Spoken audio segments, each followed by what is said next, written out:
Hello everyone and welcome back to The Quiet Part. I am in downtown Denver at the Capitol building. It is 2/5/25. A sort of decentralized movement of people got together and all agreed that this would be a good day to come together and resist the concepts of Project 2025 and the Trump administration more broadly. I expected 50 people to be here. That is not what happened. Let me give you an example of how many people are here right now. So as you can see, it's a ton. Approximately 500 tons. This is incredible. The energy has been awesome today. Everyone has been super positive and super peaceful so far. I did not expect this kind of turnout, but everyone is here and it's been incredible. I'm just going to document what I'm seeing and see if I can interview some people to hear what they want to say, but right now it's just about enjoying the energy.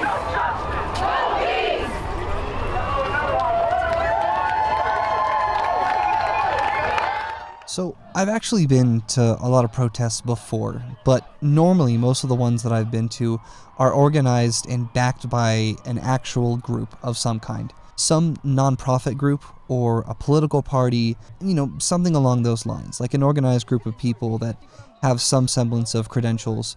The interesting thing about this particular protest is, as far as I can tell, it is actually just the coming together of lots of disparate people who agree with one simple thing, that what is currently going on regarding the Trump administration is not good and is something that needs to be resisted.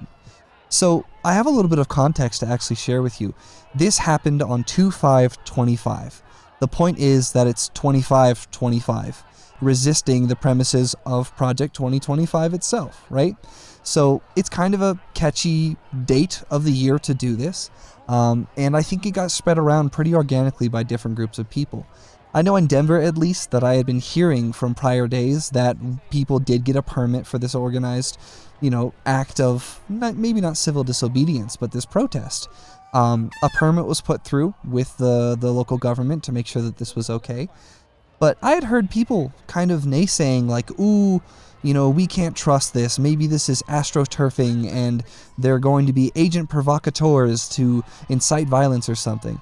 But I spent a total of 4 hours, nearly 5, at this protest, and it was nothing but peaceful the entire time.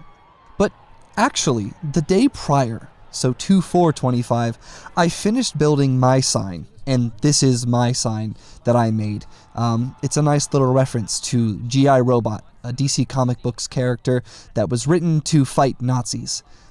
In light of recent events, both involving Elon Musk and going much further back into Project 2025 and American history itself, I felt it important to say the quiet part loudly, that Nazism in an American form is genuinely a problem that we are facing. So that was the sign that I particularly put together, and I actually built it kind of well, I would say, and I wanted to test it. So I actually came out the day prior to this protest on my own, and I stood at the Capitol building and shared my sign with everyone. And there was no everyone. It was me for 3 hours completely alone standing on the street. And I got some good honks and some thumbs up and smiles from people agreeing with what it is I'm trying to say. But I was actually alone the day before this protest. And it was kind of isolating. It was kind of sad. Obviously, it was the day before this big one where everyone would arrive, so it isn't common sense to show up the day before as well. I just wanted to get a feel for comfortably being out there, thinking about how my sign would handle the wind and these other sorts of things. So I kind of started to feel a little lonely after that day before where it was just me for 3 hours. And then I walk up to see this. And I have never felt better or more relieved. The turnout is extraordinary. There are so many people, and I've tried to imagine how it is I would go about counting the heads. It has to be hundreds. Like, easily, it is hundreds and hundreds of people throughout the day that showed up and came out to have this conversation and to reinforce to the people that are actually trying to be the fascists, to the people that are bigoted, to the people that are exclusionary, that we don't accept them and that they should not feel empowered despite the administration's actions.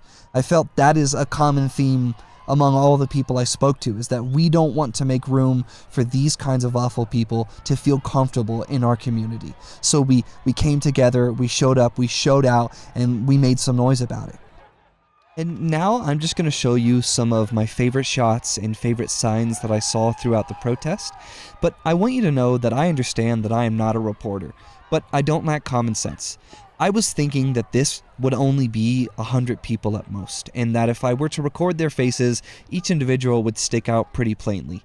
And I know that given the state of things, anonymity can be valuable to a lot of people.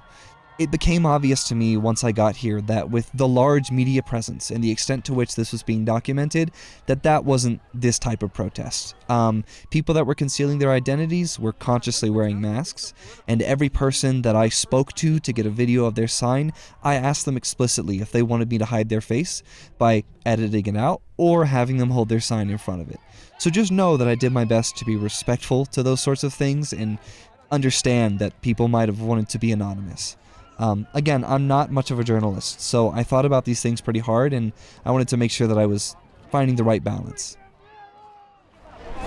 I like your sign. Can I record it?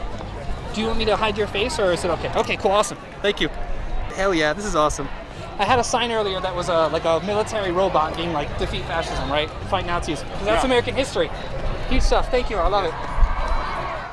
I was actually obsessed with this particular sign because I was originally going to make my sign this slogan: "The only good Nazi is a dead Nazi," which is such a classic and important sort of punk thing to say. But also death before detransition. All of this stuff, this is the kind of energy that I think should be brought to so many of these protests, and I was just so glad to talk with this person and see their sign. More towards the front, we had lots and lots of people with signs, all kind of gathering around a podium with an amplified microphone, and I really enjoyed this people over profit sign.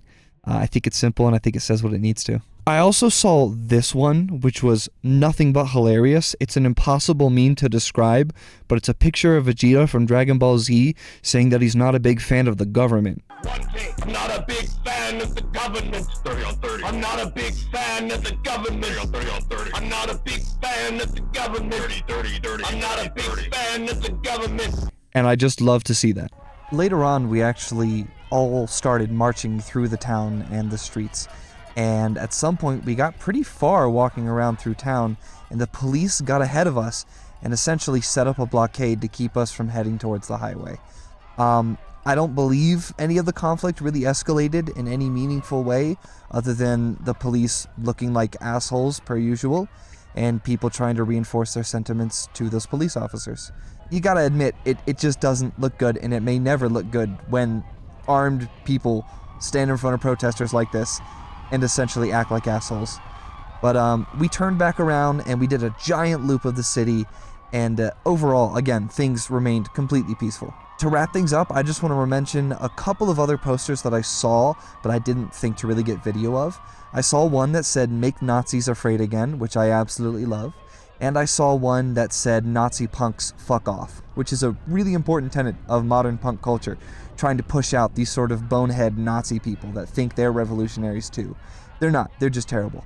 But overall, as far as I've known, the protest remained peaceful, it remained productive, and it's my belief now that protest is a tool of psychology and morale, one in which we make these sorts of people uncomfortable.